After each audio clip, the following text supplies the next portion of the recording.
Baba attention TV so akwantua na ahofedua ahofe na mintin mu said eno ntima yesokosoko se sricha homa enne abraboma setampa matase me ne mapamfo edin sempa ebesomo na eye sofo bi e friend sofo Peter bawe bi nso e friend no eye Benis wo mo ho aka adwamu kakra mesese utie story we wi do comment be ba na wo dia abekire yen hwan na nasem ye de Benis na sofo Peter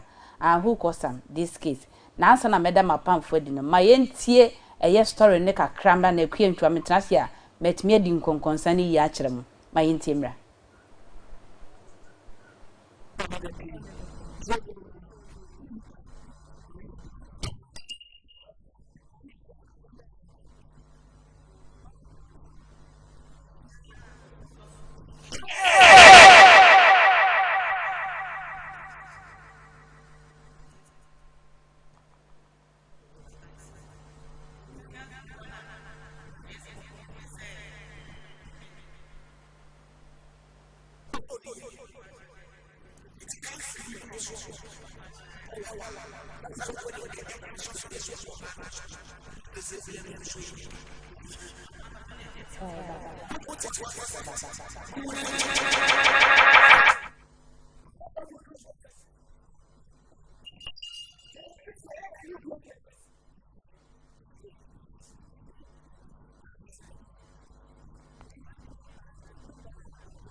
by trying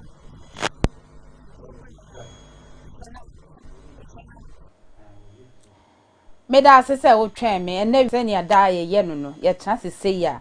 I finally Lady Reverend Victoria Frimpong what the anu be basi Reverend osanso prophet osanso bishop ya papa George Wonder to say JP ono so wo fidie mu ansan komo we ye bedi ama na ye de yie na ne obehye mukina wo ye oba wo de ngu begu ampesie no so ma na ye de Lady Reverend mama akwaba mama bese okuna ekasi mama be ka so okuna no ayede we ye sofu Peter na ne ho aka adwe mama de bia me sha so daddy so ba na de mama sha se oye kon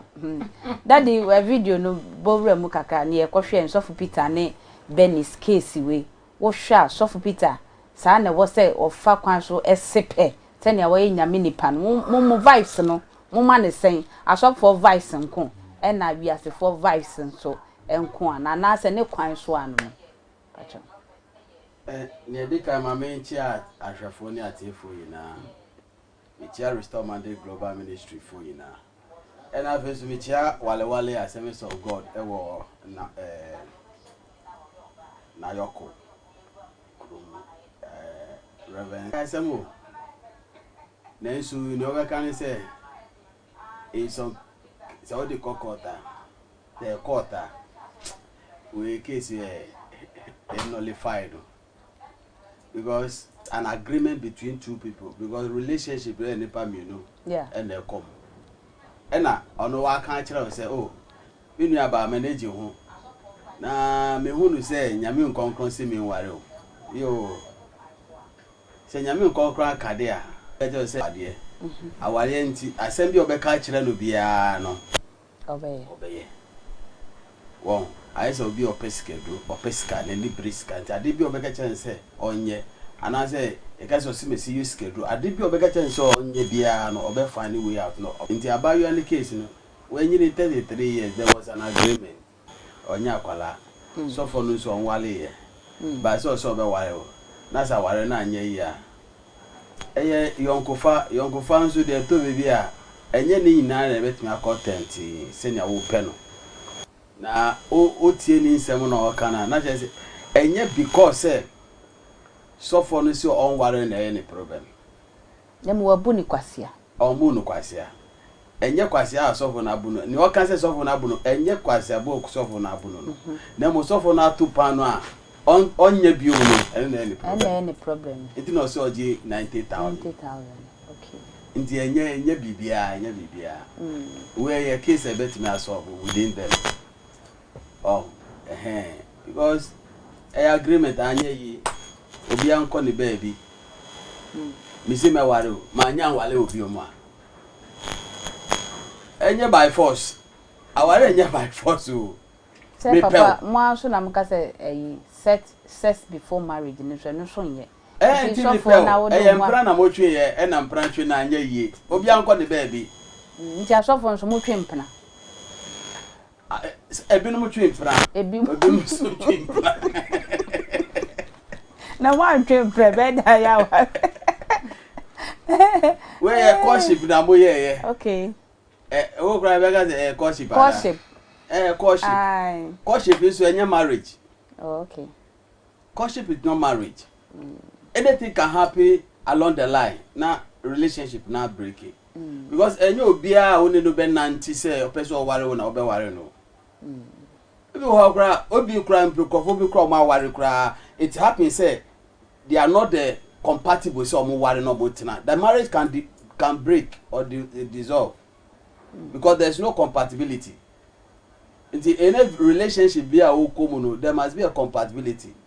At least any kura no 60% and 70% and 50% averagely no about 50-56%. That just say there's something you have in common. Obano else support to Bemano in some way. Obano vision and Bemano vision it looks alike. They like something in common. And they are compatible. I and my shoddy are one. There's a compatibility. Oban energy or dear who Bemano energy or dear compatibility. Oba Bemano pedjuani way. Obano so energy said no compatible. On any sexual life no, any moral life no, any Bemano vision no, it goes together. So as I said, that is where you find the compatibility. But you cannot get all at 100% say it's compatible. If you have Bemano energy who Obano energy who there will be a little bit of inches be wo ho. It is a un to wasi answer this animal no na ko remu a na say e ba say because you have to have a foresight. Men fe akoma no ina enra relationship because I always say don't fall in love but fall around love. Adwene no enye adwuma say baby ko na say enye yi a obehu no ntem no watimi atwe ho. Thank you. Enti anka be ma no kan say nyame nkonkron say enye wo na wo ye meyire no anka we enye problem bi o de be wa betena TV so say yen kan be man because adwin no enye adwuma ene na ne ma aka no odo ne nyane ho akọ o wa ma odo na akọrọ mu too much enti na o say be ma no omu no kwase bia me da se say be ma no prato adwane ma no de me da se ma to extend say be ma no nyama kura gu ni dem on fire so de a che no we bia we drop na hu atwitwi ense da ye atwitwi anko polish here anko polish no we drop atwam bi we drop de ntwa mu o de nyama guma we drop bi a there be we drop no de nyama guma atimi guma because they say faako me da se daddy mama nko mama ho mati mama who say daddy ka so say edu ba bi a ma ne pe awale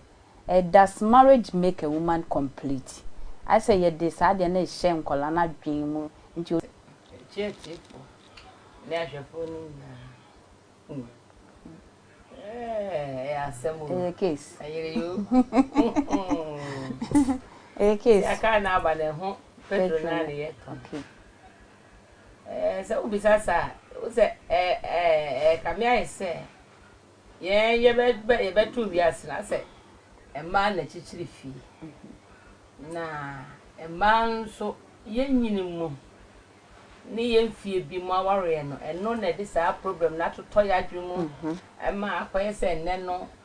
25 30 na wale ya na ase se ni o ma no na edu yenya enti no ama se nipa no nya trani o run 30s ni mu na emma ya na akoye se ni o ma enti no o te da se abrawa na o ma no praso so ekobasa na ayese open kukurum ka bia obeti se epai akra bia enam se open temtu ti bi nso ma cancel na okoye no kra odi awale sem na koyo na obefo na obedu kwanso na be hu se na kaka we hu kra hia se obefo aka na ya poncha de bia be foka me hwe no am se si ya na wale aye pa o pa bi